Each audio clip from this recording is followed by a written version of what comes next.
Today is Thursday, October 21st, 2004. I'm Kathy Bernstein, and I'm visiting with Marian Brill today as part of the Jewish Historical Society's celebration of 350 years of Jewish life in America.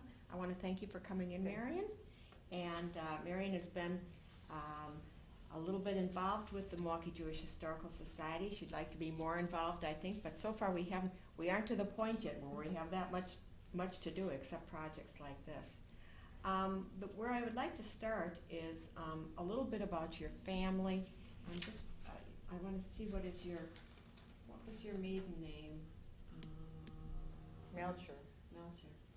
I know that you have a story, and I'd like it on tape, the story of your the property in Kansas or Nebraska. I'd like to talk about that. But before we get to that, I'd like you to tell us a little bit about your mother and dad, where they were born, your grandparents, where they came from, who was the first, relative to come to this country, and about when, why they came. Just a little bit about your parents, grandparents, and all of that. Do you want me to start way back and move forward? Yeah, that'd be nice. Well, my great-great-grandfather came over from Frankfurt on Main in about I would say he'd have to have come somewhere in the 1830s or 40s. And he settled in Syracuse, New York, and he had 3 daughters. And one of his daughters, for some reason which we'll never know, was sent to Milwaukee to marry a man named Solomon Altschler at the home of an aunt's, which we've never been able to figure out who the aunt was. Their name was Wertheim, that came from Frankfurt on Main. And the Solomon Altschler, this was his second marriage. And I think 2 of my grandmother's brothers were born here in Milwaukee. Another brother was born in Cincinnati.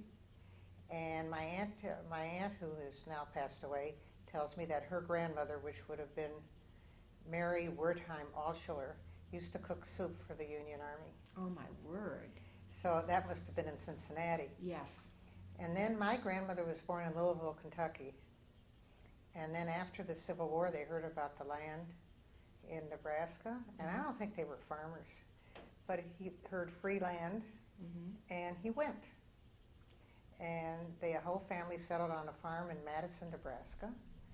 And when the women, she had 3 sisters, I think, and 4 brothers. And when the women were of marriageable age, that would have been my great-grandfather, took them into Omaha, built himself a home, and married him off to Jewish men. And he let the men stay on the farm, and some were buried in Christian cemeteries. One man went to New York, and the whole male branch of my grandmothers were not Jewish. I mean, they didn't end up being Jewish. But my grandmother and her sisters all married Jewish men. And my father was born in Omaha. Wait, I just want, what happened to the land? Well, And it was left. How big was it? Well, it was 640. That was the Homestead Act. And so the buildings and 500 acres of the 600 they were all dispersed to the children. My grandmother was the only one that kept her 100 acres. And so what? So I I just got a letter from the farmer who tends my 100 acres, which I share with my cousin. I love that story. I love that story. It's corn and wheat and soybeans. So you're a gentlewoman farmer, huh? I love that story about the homestead. Yeah. I love it. I wanted to have it on tape. Oh, okay. Okay, because I love that story. And then my father was born in Omaha in 1895. And when World War I came, he was in the cavalry, and he was stationed at Fort Riley, Kansas, or Fort Leavenworth, I'm not really sure. And he used to come into Kansas City when they'd have leave, and the temple had dinner for the Jewish servicemen on Friday night, and he met my mother there. Now, my mother's family also came from Germany, and they came from more like Alsace-Lorraine, Mm-hmm. and they don't go back as far. I think they came in about the, I want to say 1870s or 80s. They're not quite as far back as the Mhm. other ones. Mm-hmm. And there's not much to tell. My grandmother on her side died in 1937. And,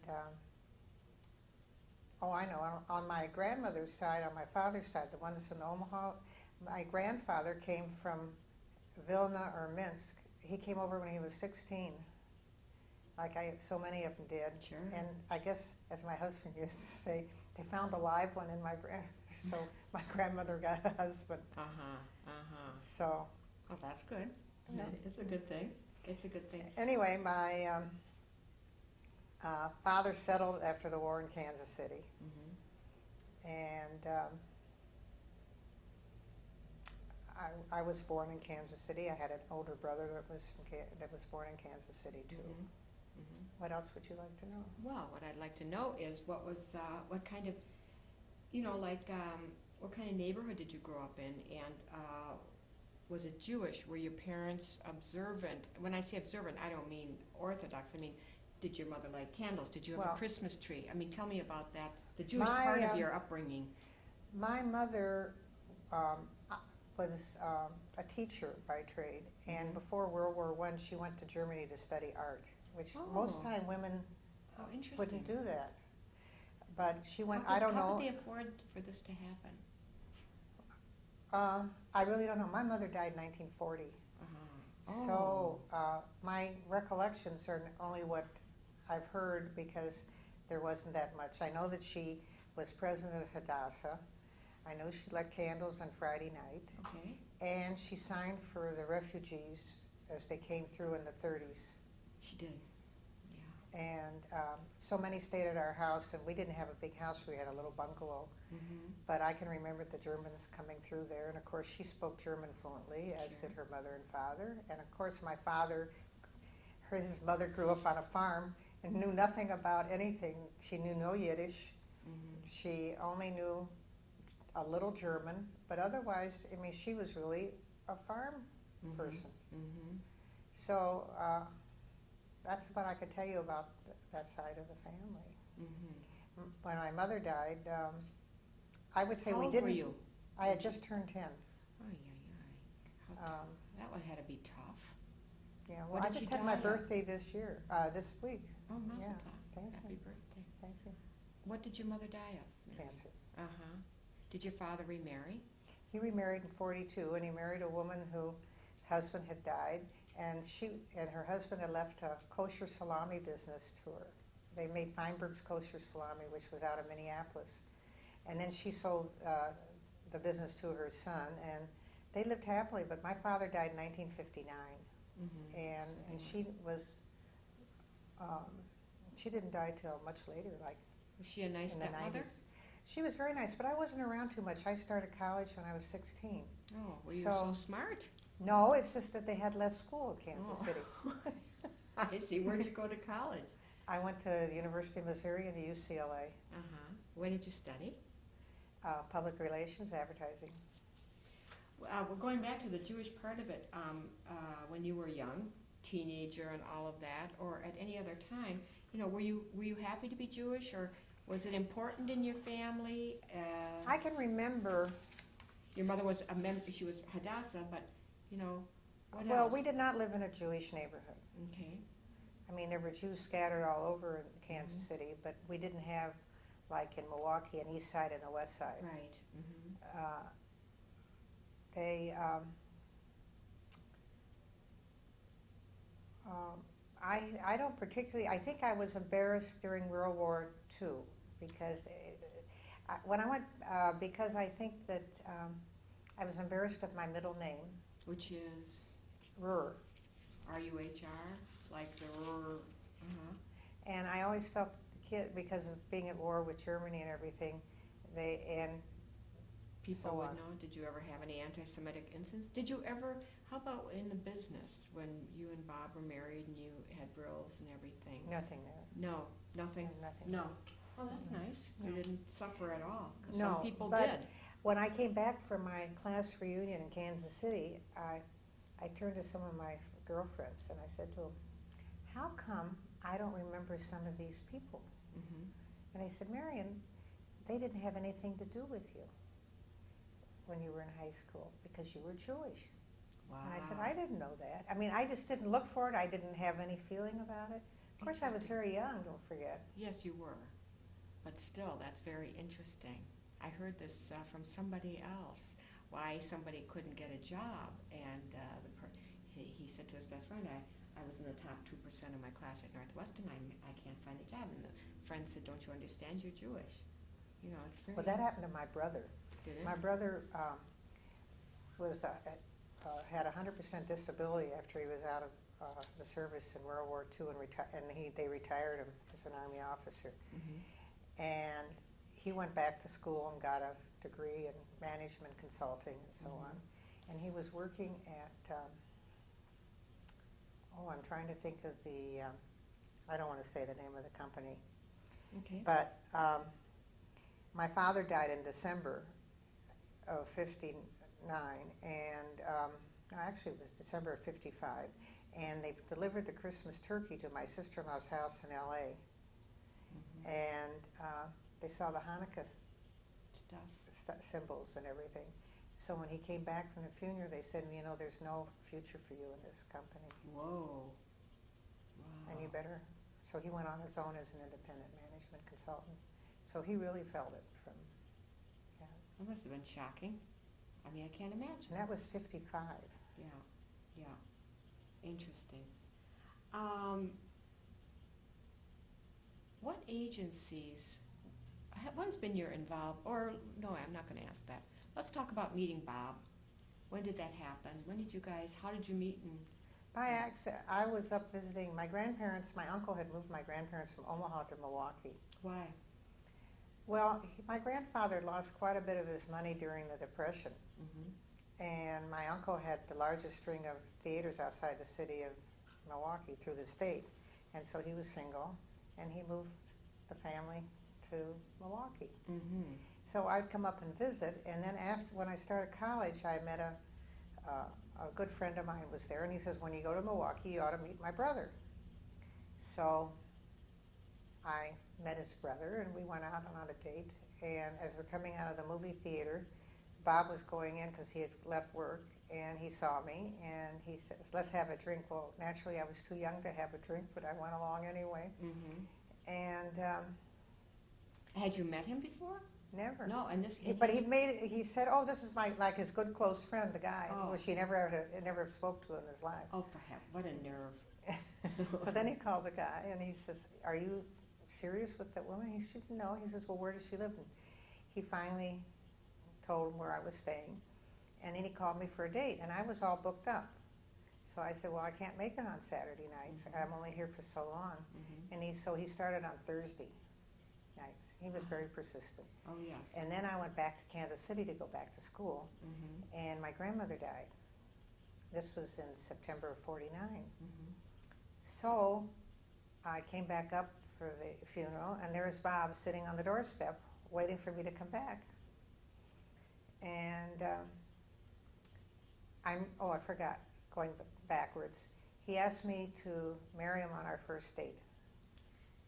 He's a little And I said, you got to be impetuous. out of your mind. Uh-huh. So we just let it drop from there. So Uh-huh.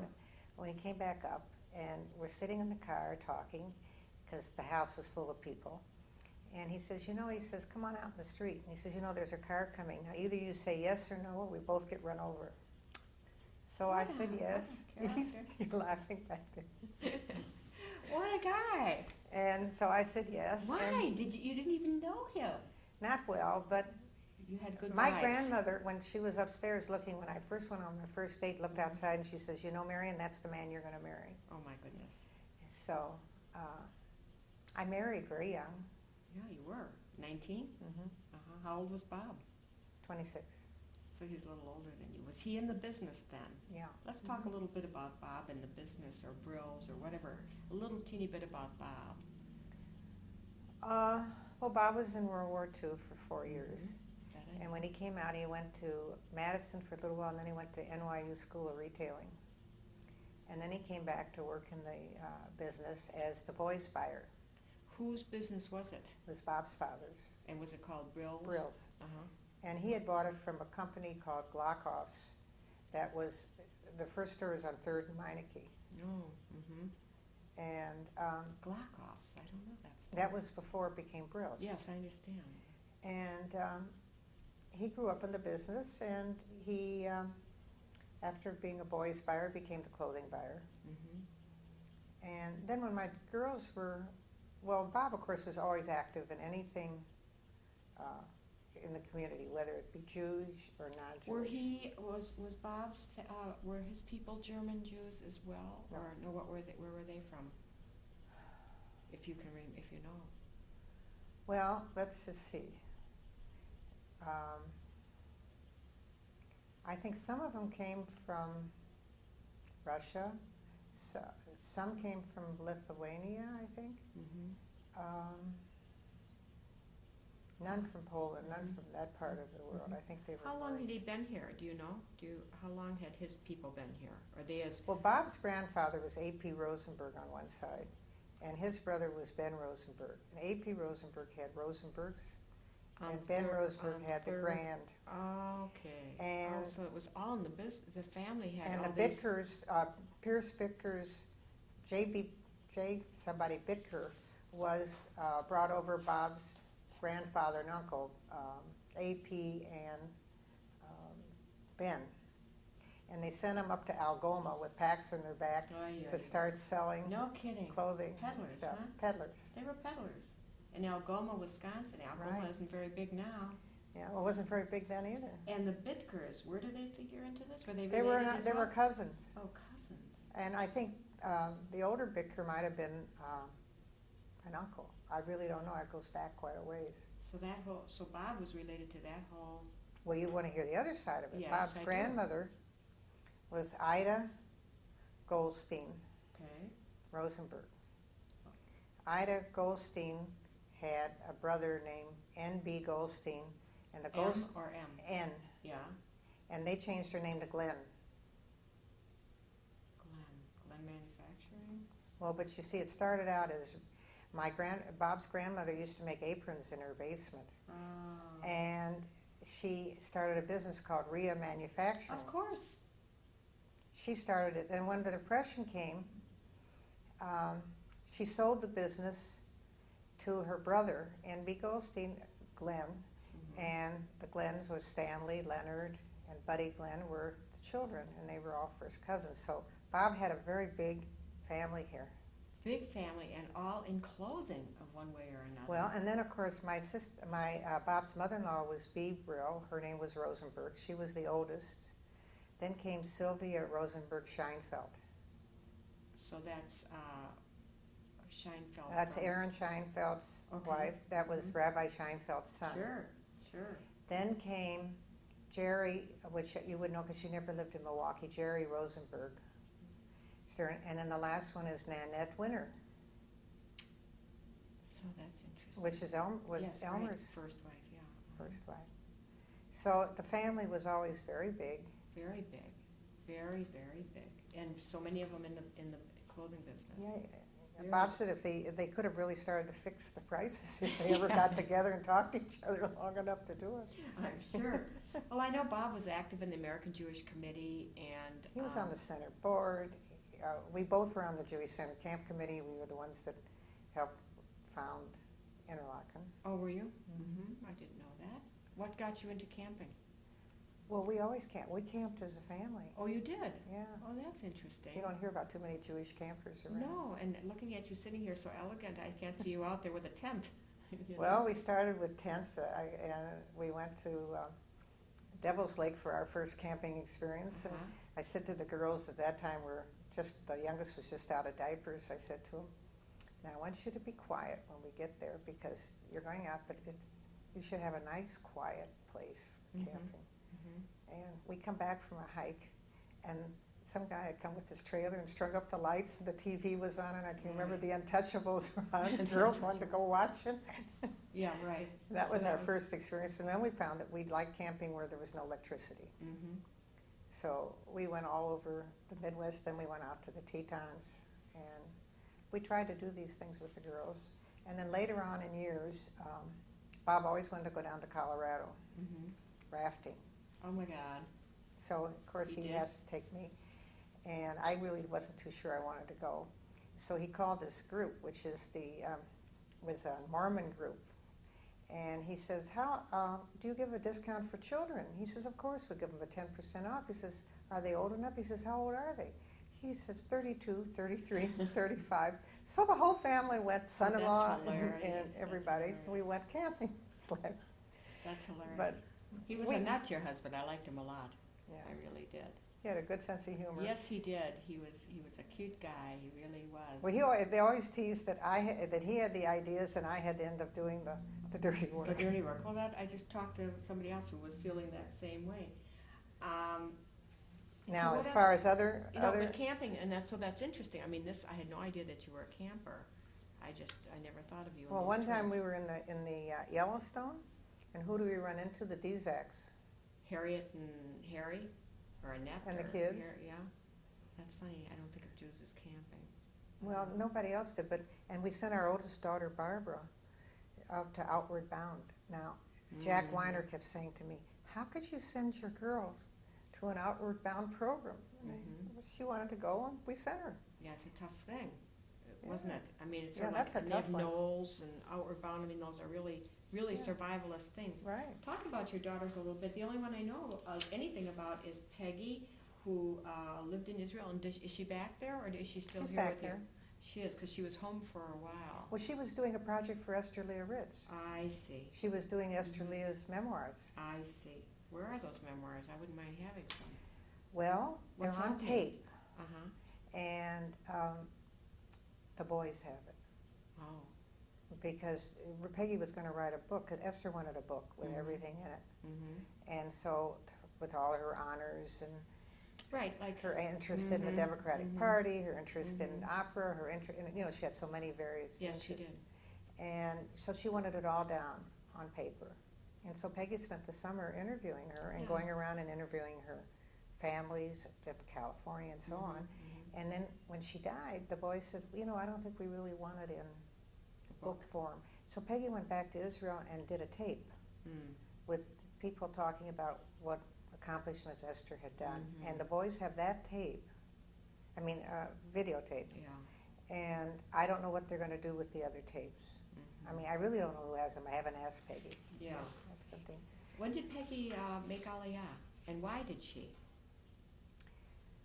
Well, Were you guys? I mean, you were the American Jewish Committee. we were and not, camping, but you not weren't big particularly Zionists. religious. No, but I mean, we went to Zionists- temple. The girls were confirmed. I Right. was confirmed. right, Um, but you weren't big Zionists. You weren't big Israel. no, but Peggy went to Interlaken. Okay, and something happened to her there that made Well, her. she and Tarek became very close okay. friends. All right. In fact, she ended up being the assistant director of the camp with the Tarek.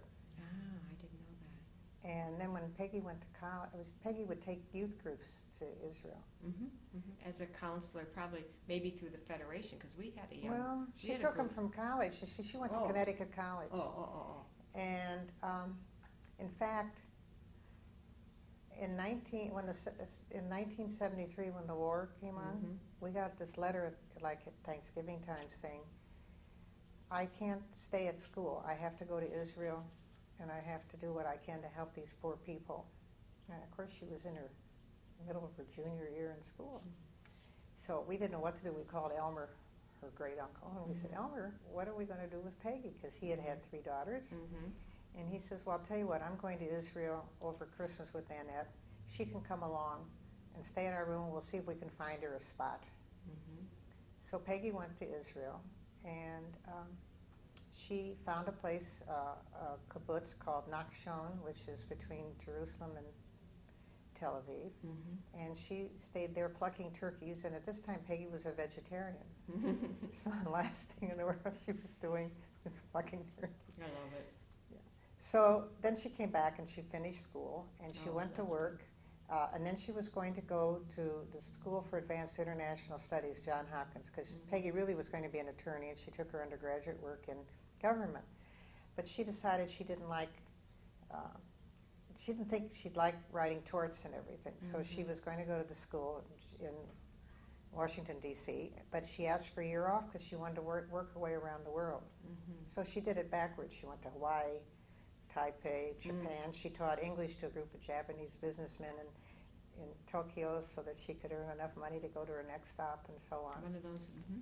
And then she came back and she went down there and she decided she didn't like it there. And so she called Wurzweiler School of Social Work in New York at Yeshiva University. And she says, I'd like to come up. And he said, well, young lady, you just can't come up like that. So she gave him her credentials, which were very impressive. And he said, well, if you have all that, we'll let you come. So she got her master's in Jewish communal social work. I didn't know that. And then she worked for Bronx House for a while in New York, and then she worked for the committee. And then she worked for some centers, I think doing odd jobs. And then she went up and worked for the Charles Bronfman Foundation in Montreal. And so when did she make Aliyah then? Well, she told us she wanted to go try it because I think it was almost 20 years ago. I was trying to think of how long it was. And she said she'd like to try it because if she didn't do it, she would never do it in her life, and she'd think she'd miss something. So she was on a bus. First of all, she was going to go to her roommate's wedding, and she got on the train to go up to Worcester. And it was too crowded, so she got off and got on a bus. And she's sitting there next to this man, and after a while she said to him, well, where are you from? He says, oh, you wouldn't know where this is, young lady. It's too far away for you. Peggy says, try me. So he says, well, I'm from Israel. And Peggy said, oh, really? What are you doing He says, well, I'm going up to visit my children who are here. And he said, and Peggy says, what do you, I would like to go to Israel, but I have to have some kind of employment. He says, well, I'm looking for somebody to take my place because I want to retire. I'm the international director for the Haganah de Teva, the Society for the Protection of Nature in Israel. Oh my God. And Peggy says, well, I'd like to do that. Not that she had any background in it. But well, she was a camper. That's sort of outdoorsy. So Spinny. I thought they called it spinny. His name, and it ended up, his name was Shadur, which is Shader, and that was all his relatives here. And his wife was a very famous paper cutter. Oh, of course. Yeah, of course. What's her name? Her first name? Are you asking? This was 20 years ago. No, but we've got some copies I'm of sure her you have because she was cuts. here. Yes, of course. I can't think of her name. Not Miriam, but that was the box people. So anyway, that's how Peggy got to Israel. It was I love it. It was it's serendipity, wasn't it? It was shared. And she's been all over. She's worked for Rabbi Steinsaltz. She was the representative to the International Conference, Environmental Conference in Rio. She's traveled all over Europe. And she's just a very remarkable woman for her, doing what she wants. How often do you see her, not counting this time when she was home? Does she come home every year? Or? Oh, yeah. She shows up. Sometimes twice a year. I see more of her than I do some of my other daughters. Yeah, what about your other daughters? What are well, they? Barbara, my oldest, is also a social worker. And right now they've moved quite a bit. Her husband has had multiple jobs in different cities. So they were here, they were in Atlanta, they were in Minneapolis, and now they're in Kansas City. They're back to where I grew up. Oh, isn't that interesting? And Barbara is singing in the temple choir, now in the all over choir, and she's I don't know, there's a course she's taking, I can't think of the name of it. It escapes me. Anyway, she's involved in Jewish life. Her husband had converted, and he's very pillar of the temples and so on and so forth. Converts often are. And Ruthie, my youngest, lives in Chicago. Oh, that's and nice. she has two young children, 11 and 13. And Barbara has 3 boys that are 25, 23, and one's going to be 21. Oh, so her children, there must be kind of an age span there, or did she married earlier and the other one married later? No, Barbara was 26 when she got married. But Ruthie had a divorce, and then when she remarried us. She says she's the oldest one in the PTA? school. Yeah, that, uh-huh. So that takes care of the girls. Uh-huh. Ruthie was a financial analyst, but when she married, she stopped to raise her children. You know, and she has all the things, the Girl Scouts and all that stuff that she does. I want to go back to Bob, the Sure. business. At the height of its business or expansion, how many Brill stores were there in Milwaukee and surrounding area? Well, when we bought the Colony shop, I think we were up to, Oh, the Colony shop. Yeah. Where was that? well, Colony shops were at Capra Court, Yes. 84th and North, Uh-huh. Silver Spring, and in the Pfister, Uh-huh. or next to the Pfister. Uh-huh. Uh-huh. I forgot about that store. Yeah, and then we at that time had Bayshore, 3rd Street downtown, Southgate, and Brookfield Square. That's a lot of stores. Wow. So you had the Brills and the Colony shops. And then we opened a couple of outlet stores. How did that do? They did well, but we couldn't be in all businesses at all times. So No. So what happened then with, what did you do? What did you get rid of, or what did we you? got rid of the outlet stores, Mm-hmm. and we Of course, stayed was in that the time when outlet stores began to be big? When did you get rid of them? And did you work in the business? Oh yeah, I Mary? was there over 30 years. And what was your position in the business? Well, I was vice president, but I had to earn that title. I Right. didn't start that way. Notwithstanding that he wanted to marry you the first night he met you. No, in fact, I didn't start in the business till the girls were old enough to be on their own, which is like 10 or 11. Right. I bought the men's and young men's sportswear and outerwear, Mm-hmm. which was a lot of work for all those stores. It sure Between was. the blue jeans and the Christian Dior's and the whole thing, it Mhm. was a big job. But I enjoyed it, and I still kept active in the community. Mm-hmm. What did you do? Well, I was vice president of the Sisterhood and Finance at Congregation Sinai, and then I felt I wanted to do something in the community, Mm-hmm. so I went on the board of the Friends of the Museum, and then I was the first one on the public-private partnership of the museum, and The so art museum? public, Public museum, I'm sorry. and I was on it till last year, which I thought it was time to get off. Mm-hmm. So the museum's important to you. Yeah. And I used to, before I became on the big board, I used to do all the openings, which was a lot of fun to do, and Events. events. You Program. Program events and things. Yeah. And I've kept my fingers in the American Jewish Committee. Yeah, Bob was very active in the committee. He was on the Board of Governors. Was he active nationally? Yeah, that's the Yeah, Board of Governors. okay. So Bob active nationally. Yeah, I know it was a big thing of his. What else did you do? Besides You were working? Well, what the heck? What in your spare time? Well, I said I did the Mm-hmm. other little things. You never got involved in federation? I Yeah. really did. Bob, I think just a little here or there. I'm trying to. Well, think. because I felt, well, first of all, we worked, and Sure. and And it's a retail is- 7-day business Yes. and nights. Yeah. And although I didn't work a lot of nights, it still took a lot had of to your go time. home and I make sit and supper. do my work at home at night. I mean, I have to balance the blue jeans from the waist lengths, and I mean, it took up in those years you didn't have computers, so you Sure. could only sit and do it. Uh-huh. But I try to keep my finger in odd jobs. If somebody asked me to do something, Right. Right. I would do it. Mm-hmm. But I would not commit to a full job. Big job. Mm-hmm. Well, you were a busy woman. You really were. Were you guys involved at Mount Sinai at all?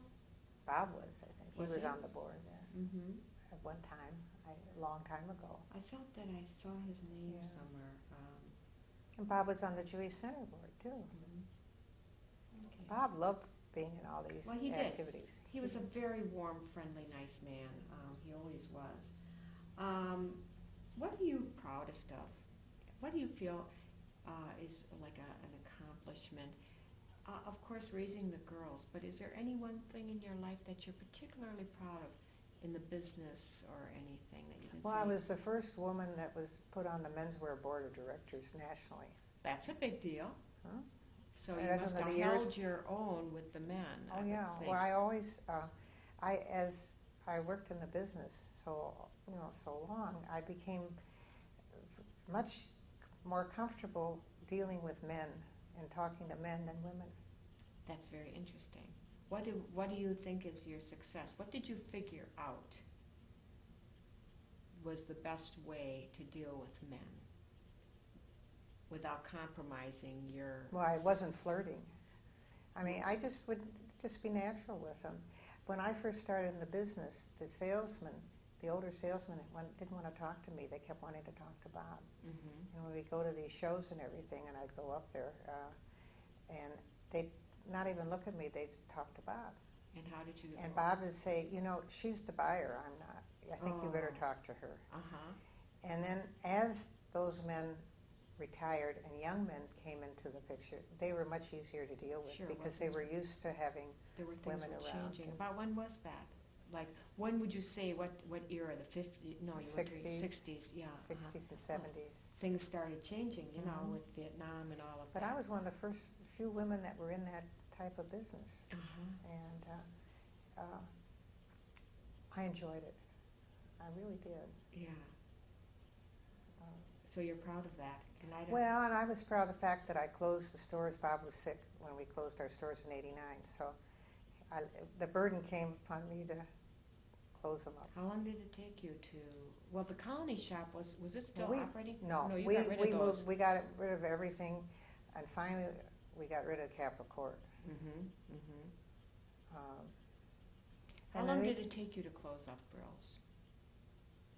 Well, we took over a year to Mhm. do it, but Bob was healthy until the last part of the year. When did he die?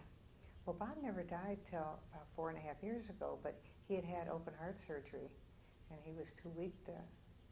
I do remember when anything. he was bringing all, and we have them here, all of the ad I books. have more if you'd like them. No, thank you. I think we have quite a few, and I don't even know where we're going to store them. You don't have to. But, I can't bring myself to throw them. I love the ads. I They're just love wonderful those. ads. That's They're why I've got a wonderful. whole basement full of them. I don't know what to do with them. And he brought them here, and I didn't know he wasn't well. And he was very determined. He brought them, and he brought them on a cart, and he was schwitzing. It was an effort for him to do it, and I feel badly. I mean, I tried to help him. No, and it was, he was a nice man. How would you like to be remembered, Marian? I don't know. I had that question, and I sat and I tried to think, how did I want to be remembered? I still think it would be as a good wife and a good mother, Mm-hmm. and able to put something back in the community. Mm-hmm. That's a nice way to want to be remembered. Do you have a message you want to leave for your great-grandchildren?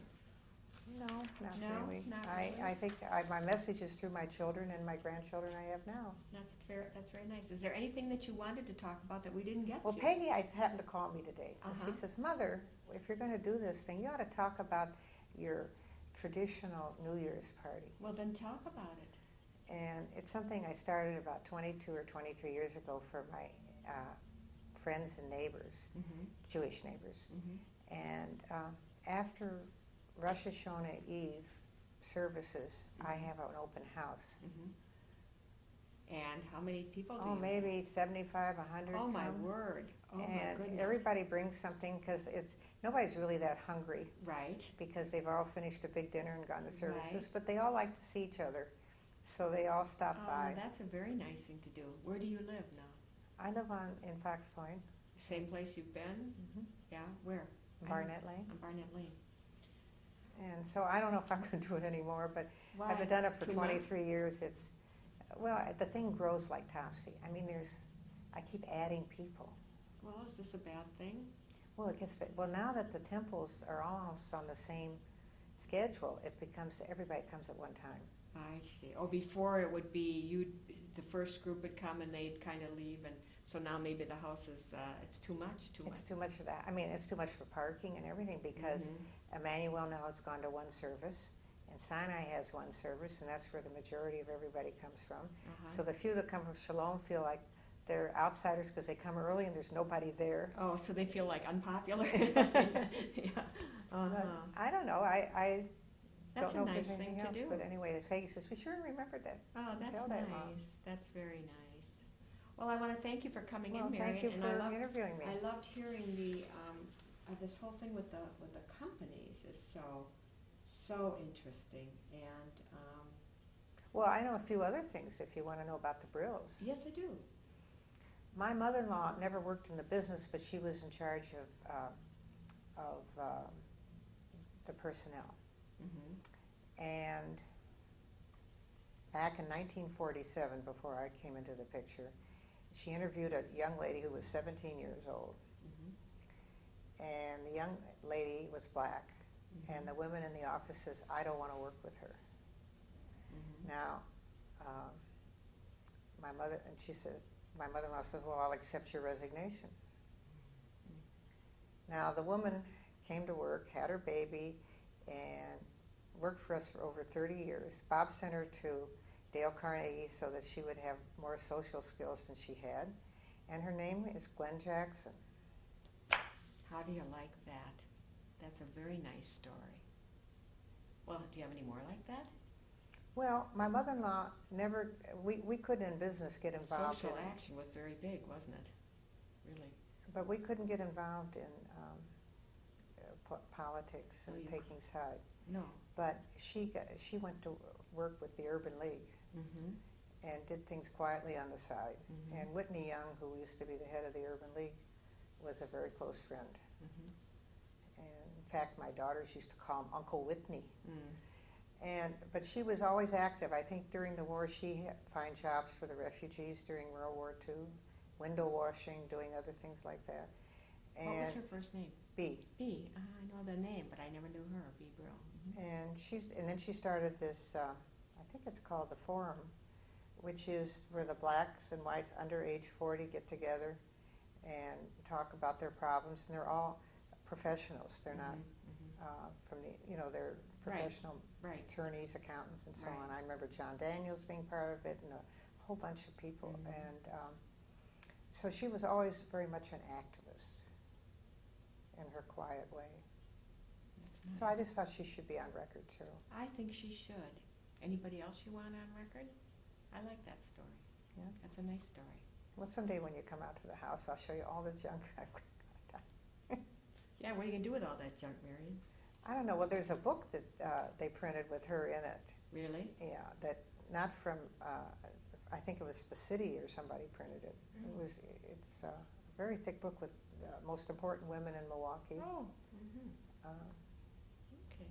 So we have a lot of tradition in the family. Yes, you do. You've got all kinds of, from the land in Nebraska, which I love that story. But a lot of stuff going on in your family through the years. Well, so. between Elmer Winter and Yes. Scheinfeldts and Goldsteins, Glenn's, Yeah. it's You guys were movers and shakers. You were really major people in the community. The families were very major in many different ways. right. Yeah. So I'm glad I could answer some of the questions. loved and I it. hope it turned out well. Yeah, I'm sure it did. Thanks.